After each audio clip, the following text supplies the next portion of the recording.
अस्सलाम वालेकुम, मेरा नाम डॉक्टर वाजिद है और आज मैं आप लोगों को टीआईए का टॉपिक पढ़ाऊँगा। टीआईए का जो ओल्ड डिफिनीशन है वो हमारे पास है old definition focal neurological deficit less than 24 hour में रिकवर हो जाए। न्यू डिफिनीशन जो है वो हमारे पास है focal neurological deficit less than 1 hour, लेकिन इसमें ये है कि विदाउट एविडेंस ऑफ इन्फार्क्शन होना चाहिए। हमारे पास सीटी स्कैन, एमआरआई वगैरह उस पर कोई एविडेंस ऑफ इन्फार्क्शन नहीं होना चाहिए। और टीआईए की फ्रिक्वेंसी जो है वो 15% है इस्केमिक स्ट्रोक्स में या स्ट्रोक्स में ये प्रीसीड करता है। इसके फिर हम क्लिनिकल फीचर्स पे आ जाते हैं। तो मेन क्लिनिकल फीचर्स ये है कि वीकनेस होगी इसमें, या स्लरिंग ऑफ स्पीच हो सकती है, या लॉस ऑफ विजन हो सकता है, अगर इनमें से कोई भी हो सकता है। और डिफरेंशियल्स इनके बहुत ज़्यादा है, लेकिन जो मेन है वो सीजर, स्ट्रोक और सिंकपी है।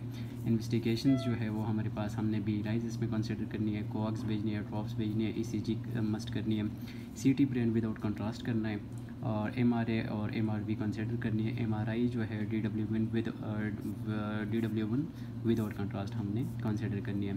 फिर हमारे पास इसका एक स्कोर है जो बहुत यूज़ होता है इमरजेंसी डिपार्टमेंट में, वो ABCD2 स्कोर है। इसके बेस पे हम दो चीज़ें करते हैं। एक तो ये है कि किसको हमने डुअल एंटीप्लेटलेट और सिंगल एंटीप्लेटलेट पे डालना है, और सेकंड जो है इसकी बेस पे हम 0 डे और 7 डे और 90 डेज़ पे इसकी वो रिस्क ऑफ स्ट्रोक मालूम कर लेते हैं। और इसके साथ साथ हम पेशेंट को क्लासीफाई कर सकते हैं, कैटेगराइज कर सकते हैं कि लो रिस्क है, मॉडरेट रिस्क है और हाई रिस्क है।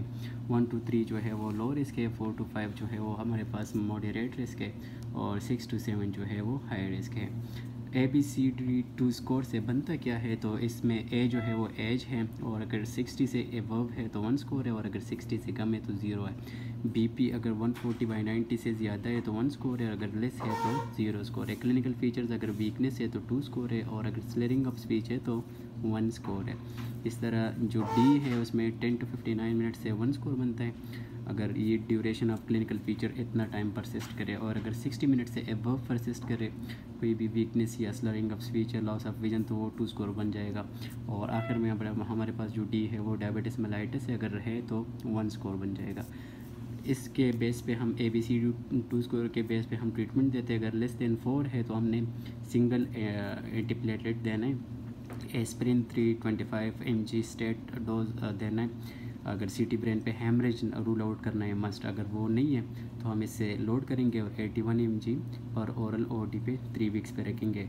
अगर ABCD2 स्कोर ग्रेटर देन 4 है तो हम डुअल एंटीप्लेटलेट्स देंगे, लोड करेंगे एस्पिरिन 325 mg और साथ साथ क्लोपिडोग्रिल 300 mg पर ओरल से, और फिर हम इसको डुअल एंटीप्लेटलेट पे रखेंगे, एस्पिरिन क्लोपिडोग्रिल 75/75 पर ओरल फॉर 3 वीक्स।